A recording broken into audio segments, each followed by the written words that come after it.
Hey guys, welcome back to another video. So in today's video I actually want to talk about something a little bit sort of dark. By the title of the video you'll know, death. One thing you guys need to understand is death happens to everything. I will die one day, you guys will die one day. It's part of biology. Nothing can last forever. So why do I want to talk about death today? Well, that is a good question. So I can't go into specific details, however I will touch on a couple of details and my experience of it. So the only time I've ever seen a dead person is 2 times actually. So once with my dad and once with some old man on the side of a road. That one was a little bit awkward, but we got called to a job. Cat 1 peri arrest. So peri arrest is basically, it could be possibly a cardiac arrest, but got upgraded to a Cat 1 confirmed arrest. So we go flying absolutely just nuts, which is fun. It's not really, but so we went absolutely flying, all suited and booted, and literally almost sprinted into the place where it was happening. Now, I've done CPR before, however, I've never seen someone else perform CPR before. So, walk in the room, I don't know what to expect. Walk into the room and see this person giving this other person, this older lady, CPR. Now, I'm like, oh my god, this is so real. This is actually happening. Oh my god, I'm so unprepared. Anyway, so we went in and the para told the lady to stop because there was a respect form. Now, the person giving CPR is a carer. So she understands about respect forms. Now, this is nothing against the carer whatsoever. The carer did exactly what she should have done. The person on the end of the phone was saying, do CPR, because the person on the end of the phone doesn't know if that respect form is actually there. So all they can say is do CPR, wait for the paramedics to turn up, and then they will take over. Anyway, so we walked in. Obviously the para said, stop what you're doing. What he was doing was absolutely great technique, but there's a respect form, so just stop. So the woman was in bits, which is totally understandable. And the thing that I sort of want to touch on is what happens after death. So first things first, we calm it right down. There's no need to rush anything anymore. So we attach the limb leads and do a printout of 30 seconds of just asystole. So there's no heart activity whatsoever. Do that, and at the same time, the other person I was with was actually talking to her.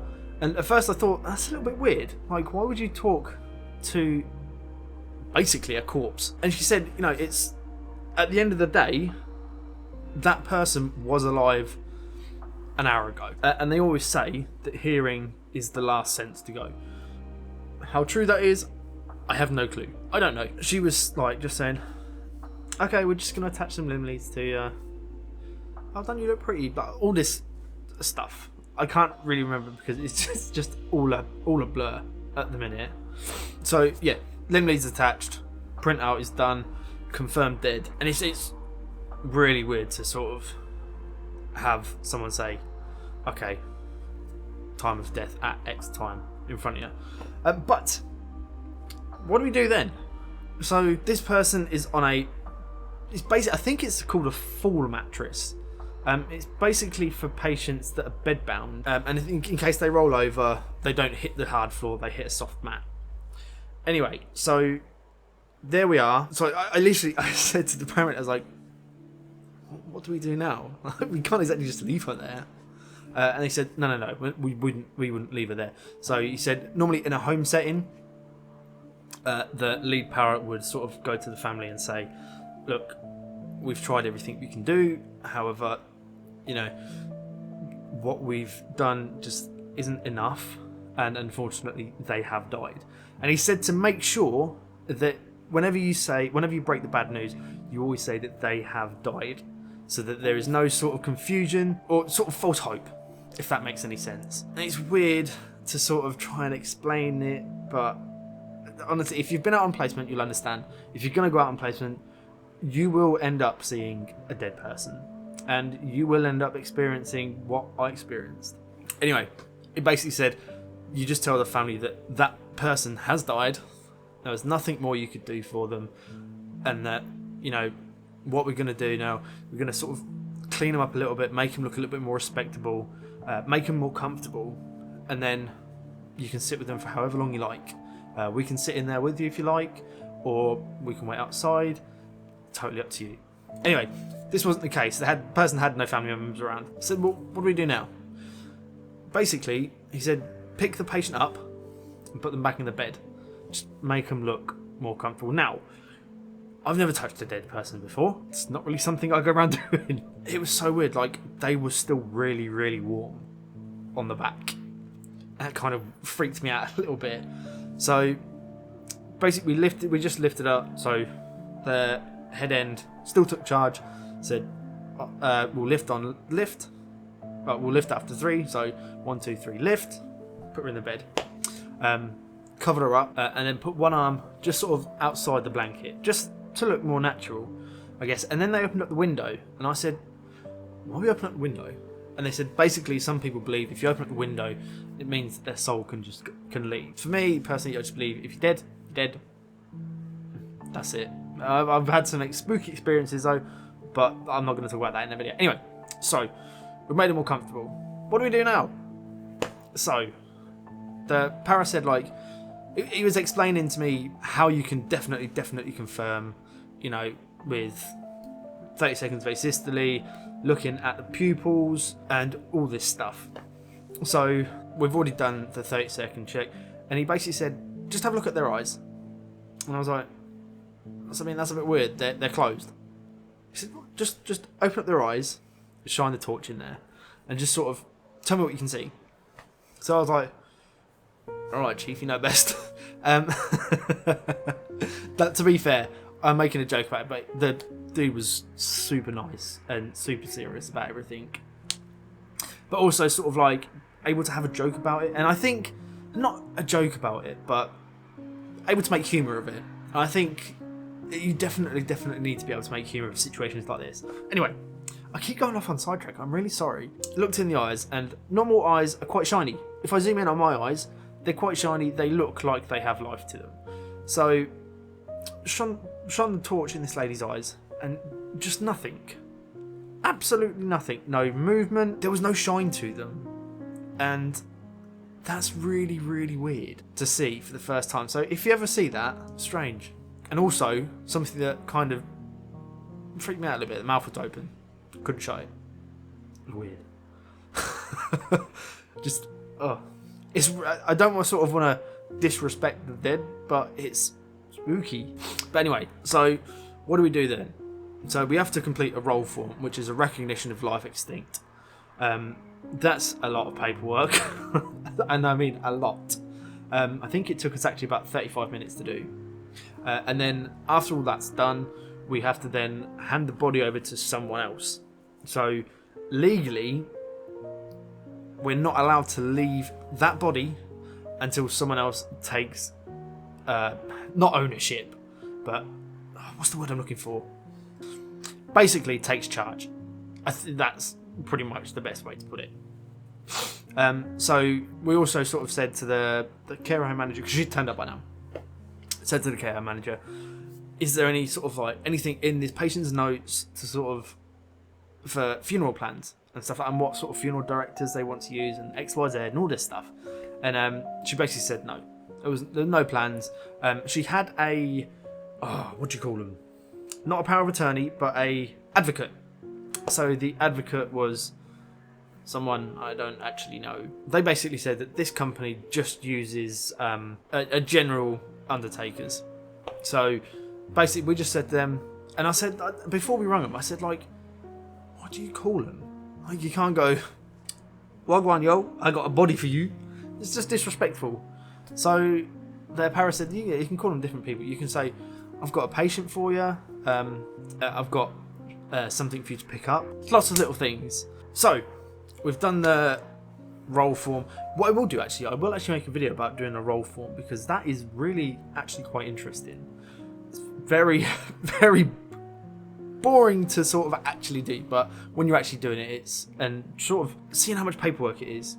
It's quite interesting. I don't know. If you guys want to see it, let me know down below. But yeah, so just before we left, so the para was like, have you got any questions about this? Because this isn't something that you will see very regularly. So you have your medical patients, that's fine. You have your trauma cases, that's fine. Dead people, you tend not to see all that often. So basically they said, like, have you got any questions? And I was like, I've got a million. I basically said, like, how long is it after death that, you know, all the muscles relax and, you know, they lose control of their bowels? But yeah, it's just a general question. Like, it's a question I wanted to know, just because it's a bit of a weird one. I'm not quite sure why I asked that. But he basically said, like, this patient had already done it, which is like, okay, cool. I mean, I couldn't smell it because I had a mask on. And then I said, like, how long is it until the blood starts to pull at, like, where gravity pulls? So if you're laying on your back, it will start to pull on your back. I said, how long is it before you can sort of visibly start to see it? He said, it's normally about half an hour. Some people are quicker, some people are sooner, or some people are quicker, some people are slower, but generally around about half an hour. So I was like, okay, cool. And I said, like, how long does it take for them to get cold? And he said it's pretty much 10-15 minutes. So I was like, okay, cool. So just as we was leaving, the lead para said, like, just touch your arm. I'm like, you what? Like, I've never touched a dead person before. I'm not just about to, like, touch this woman's arm, especially after medical. He said, no, like, she won't feel it. She's not there. So I was like, yeah, you kind of got a point. So touched the woman's arm, and I was like, oh my god, this person is actually and bearing in mind, care homes are always roasting, and the room, I was sweating so much. But yeah, like, the person was just cold. He said, lift your arm up, and I'm like, oh my god, what, are you going to try and get me to, like, see if this person's rigged or something? And he said, no, just lift her arm up, and, like, look just there. So I'm like, okay. And I looked there, and, like, it was so weird to see that the blood had actually started to pool already. And I was just like, oh, that's so interesting. Like, actually, from a biological standpoint, it's actually really interesting. And throughout the whole thing, we was talking to the person. Just because, to start with, it was a little bit awkward. But then you just sort of say what you're going to do. And, you know, they may be dead. However, it's just respectful, I think. Well, it would be for me anyway. But yeah, so that was dealing with the patient, basically. Made sure that the carer was all fine. Offered to make her a cup of tea. And, you know, just sort of general nice things to do for someone who just had to go through something like that. And she dealt with it really well, I thought. She said she'd known the person for years, and that she was always so nice to her.